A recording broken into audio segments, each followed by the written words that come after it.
اعوذ باللہ من الشیطان الرجیم بسم اللہ الرحمن الرحیم الذین آتیناہم الکتاب یتلونہ حق تلاوتہ اولئک یؤمنون بہ ومن یکفر بہ فاولئک هم الخاسرون صدق اللہ العظیم رب اشرح لی صدری ویسر لی امری واحلل عقدۃ من لسانی یفقہوا قولی اللہم ارنا الحق حقا وارزقنا اتباعہ وَأَرِنَا الْبَاطِلَ بَاطِلًا وَارْزُقْنَا اجْتِنَابَهُ آمین یا رب العالمین۔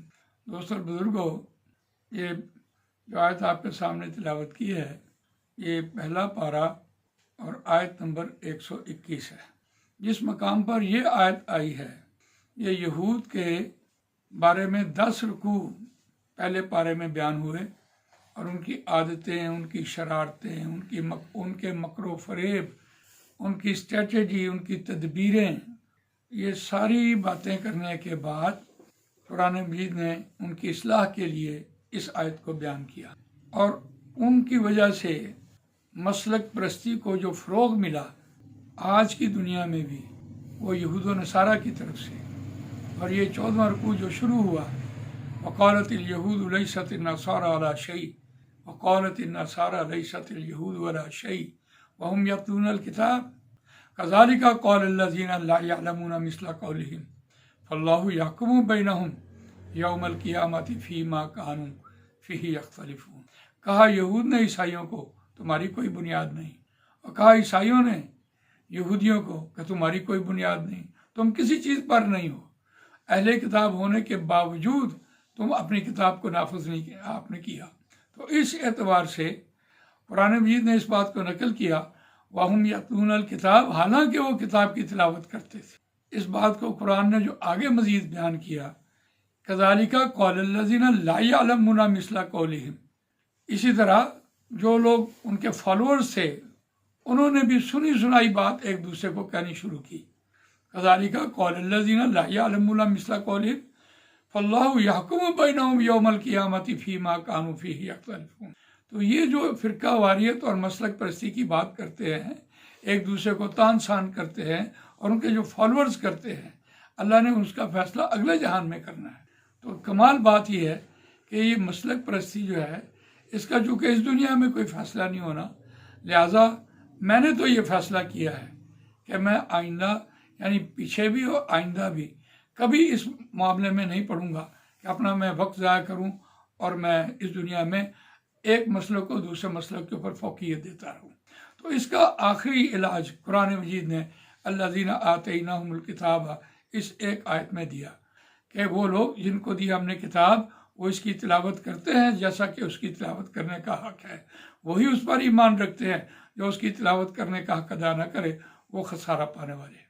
کمال بات یہ ہے کہ خسارے کے حوالے سے پوری ایک صورت والعصر ان الانسان لفی خسر الا الذین آمنوا وعملوا الصالحات وتواصوا بالحق وتواصوا بالصبر، پوری ایک صورت اللہ تعالیٰ نے نازل فرمائی ہے۔ اور امام شافعی رحمۃ اللہ علیہ کا قول ہے کہ اگر پورا قرآن نہ نازل ہوتا تو یہ ایک صورت ہی انسان کی ہدایت اور رہنمائی کے لیے کافی تھی، اور یہ 4 شرائط کے ساتھ ہے: ایمان، عمل صالح، تواصی بالحق اور تواصی بالصبر۔ یہ ایسا ہے جیسے 33% مارک پاسنگ مارکس ہوتے ہیں، ان 4 شرائط پر بیک وقت عمل کرنے سے آدمی پاسنگ مارکس تک آتا ہے، ورنہ قرآن مجید نے تو یہ عصر کی قسم کھا کے کہی والعصر ان الانسان لفی خسر، اور قسم ہے زمانے کی ساری انسانیت خسارہ پانے والی ہے۔ تو اس اعتبار سے دیکھیے اس آیت میں قرآن مجید کا حق ادا کرنا ہے، حق کا تلاوت ہی اولئک یؤمنون بہ، وہ لوگ جو قرآن کا حق ادا کرتے ہیں، حق ادا کرنے کے حوالے سے اسے نافذ کرنا چاہیے۔ اس کی تجوید ہے، قرأت ہے، مخارج ہیں، ادائیگی ہے، اس کا ناظرے کے اصول ہیں، اس کے ساتھ ساتھ اس کو سمجھنا ہے۔ سمجھنے کے اعتبار سے عربی گرامر کے بغیر آپ اس کو سمجھ نہیں پاتے جس کو ہم نے اختیار کر رکھا ہے۔ اور پھر خسارہ کیا ہے؟ اس کا حق ادا کریں، خسارے سے بچیں۔ خسارہ ہوتا ہے کسی شخص کا اصل زر ڈوب جائے۔ اگر اصل زر کیا ہوتا ہے؟ ایک آدمی اس نے 1000 روپے کی برف لگائی اور ساری کی ساری برف جو ہے وہ گرمی کے موسم میں پگھل گئی تو وہ 80,000 ڈوب گیا۔ اگر اس کا 1,000 واپس آ گیا تو اس کو خسارہ نہیں ہوا۔ تو آج ہم دیکھتے ہیں کہ ہم نے جنت کے عوض جو ہم عبادات کر رہے ہوتے ہیں وہ ہمارا ایک اصل زر ہے، اور اگر ہم اس قرآن مجید کو اپنی ذات، اپنا کنبہ، اپنا خاندان یہاں پہ نافذ نہ کیا تو پھر ہم یہ جو عبادات ہیں وہ ہمارے منہ پہ دے ماری جائیں گی۔ تو آج کی تمہیداً بات جو تھی وہ میں نے ابھی آپ کے سامنے رکھی ہے۔ اللہ تعالیٰ مجھے آپ کو قرآن مجید پڑھنے، سمجھنے، اس پر عمل کرنے، اس کو دوسروں تک پہنچانے کی توفیق عطا فرمائے۔ جزاک اللہ خیر۔